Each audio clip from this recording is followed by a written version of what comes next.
So this is a simple mistake right here, and this is kind of like a beginner mistake. I've made this mistake before, but you definitely don't want to make this mistake. Leaving barcodes exposed. So for example, when you're selling on Amazon FBA, when you send in your items, you're going to have to print out barcodes, little FN SKUs they're called. They're these little tiny labels that you place right on over the top of the barcode, and that's going to give Amazon the ability to be able to scan your item and learn about different things like what did you price it for, the condition, all that fun stuff that happens on the back end. So you don't want to leave barcodes exposed, right? So for example, say you're listing a textbook. Sometimes in textbooks there's going to be multiple barcodes. Maybe there's one on, the bottom left-hand corner, then there's one on the bottom right-hand corner. Same thing with toys as well. You want to make sure if you have multiple barcodes, of course, put your FN SKU label over one of them, and then the other one, what I usually like to do is take a blank label and stick it right over it. You don't want multiple barcodes showing because it's going to confuse the workers, and I've actually heard of some consequences happening if you leave those barcodes exposed. So make sure to cover those barcodes up. That's a big one. Not saving receipts.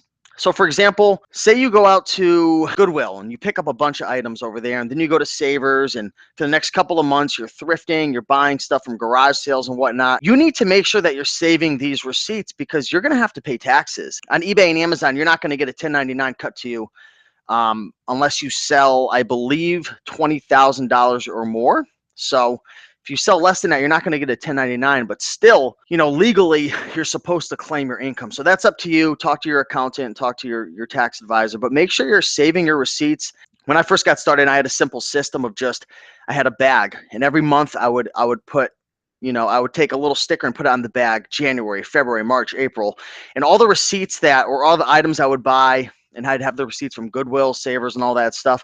I would just store it in my bag, and then I would pull out an Excel spreadsheet, and I would just jot down, how much was it that I spent for my cost of goods, how much on supplies, how much on equipment. So you got to make sure that you've got your receipts.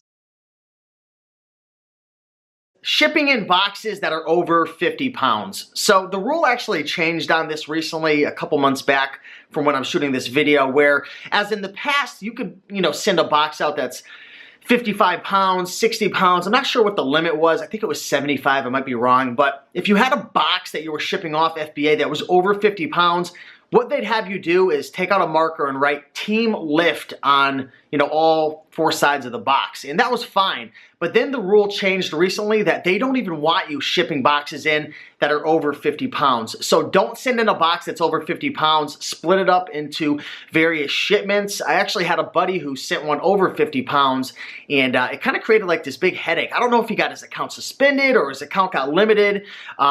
It was weird. But yeah, don't ship in boxes over 50 pounds. Following the herd and not thinking on your own. Now, I'm not going to dive too deep into this, but in general, in business, whether it's an e-commerce business, an offline, online business, it doesn't really matter.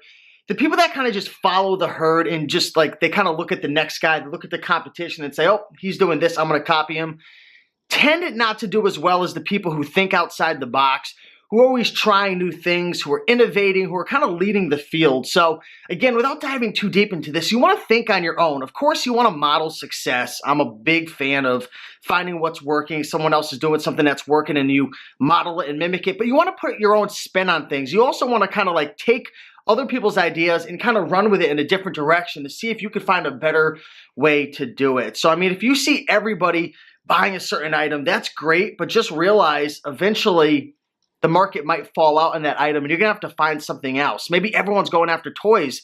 Maybe you want to try clothing or shoes or try a different product that isn't so saturated. And this is going to apply to the people out there who are doing retail arbitrage.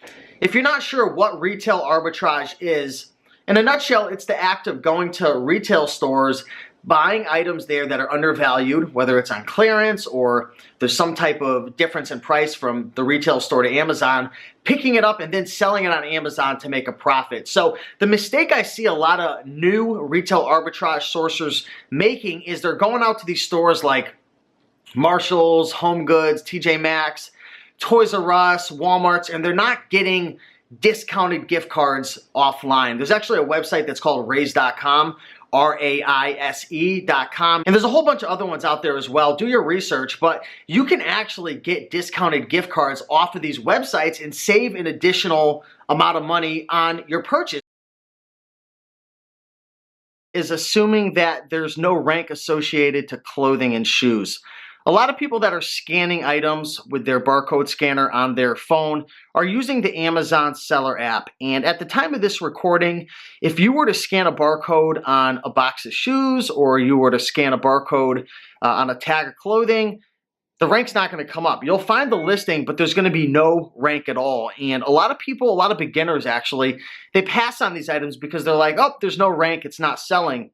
But for some reason, the Amazon seller app just doesn't show the rank. So if you do use a third-party software such as Inventory Lab, which I highly recommend, it'll help you to speed up your processes. I believe we already talked about it.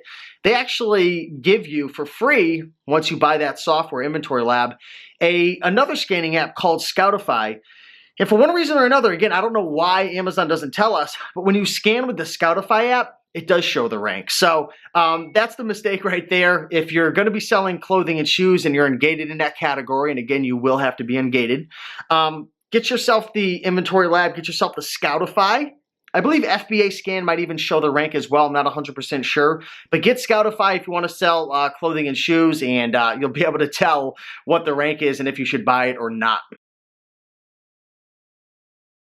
One of the biggest mistakes I see, and I've kind of touched on this before in one of the previous mistake videos, but I really want to dwell on it one more time because it's so important, is making sure that you're scanning all the products in a store, right? Now, this is going to be a little different in a thrift store versus a retail store, but especially if you're looking to find replenishables at like maybe a Walgreens or a CVS or a Target or a Walmart, you've got to scan everything. One of the strategies that my good friend Jameson Philippi shared with me was the strategy of going into a store and just scanning everything, finding a specific aisle, whether it's the video games or it's the maybe electronics, whatever department you decide to choose on, and just scanning everything, taking a couple hours, have yourself a little notepad and just write down what certain things are selling for, what things are increasing in price, or maybe what products may be a deal down the road if it gets clearanced off a little lower, or if you're able to find a coupon. Just go into these different departments and different categories and just scan everything. The more you scan, the better chance you're gonna have of finding a product that the next guy just passed up. And there's so many hidden gems out there.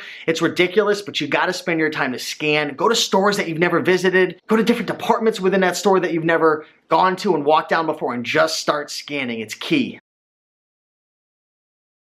So this is a really, really crazy mistake that a lot of people make, and I've fallen into this trap before. I think we all do at one point or another. And the mistake is assuming the competition has already gotten all the good stuff. So what do I mean by that? Have you ever walked into a thrift store and you just have that feeling that the competition's already been here? Maybe you know a few guys in town and you feel like, I feel like they came in and they took all the good stuff. When you think that way, you're literally putting yourself in a position to lose.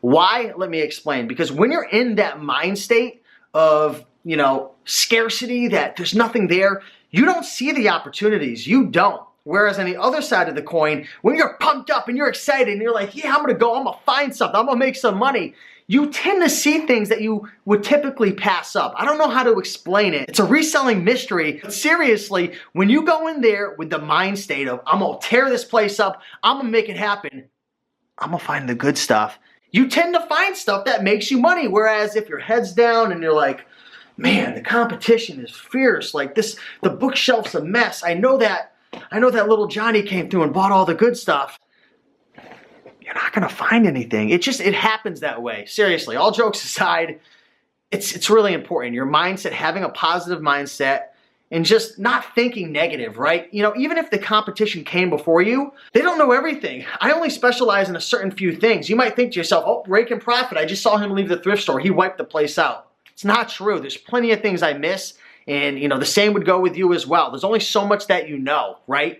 There's going to be opportunities, there's going to be products, there's going to be certain platforms, selling platforms you don't sell on or you don't have knowledge in, and I do, and vice versa, like I said. So don't get discouraged, stay positive, go in there optimistic, keep your eyes open, and you will find some deals.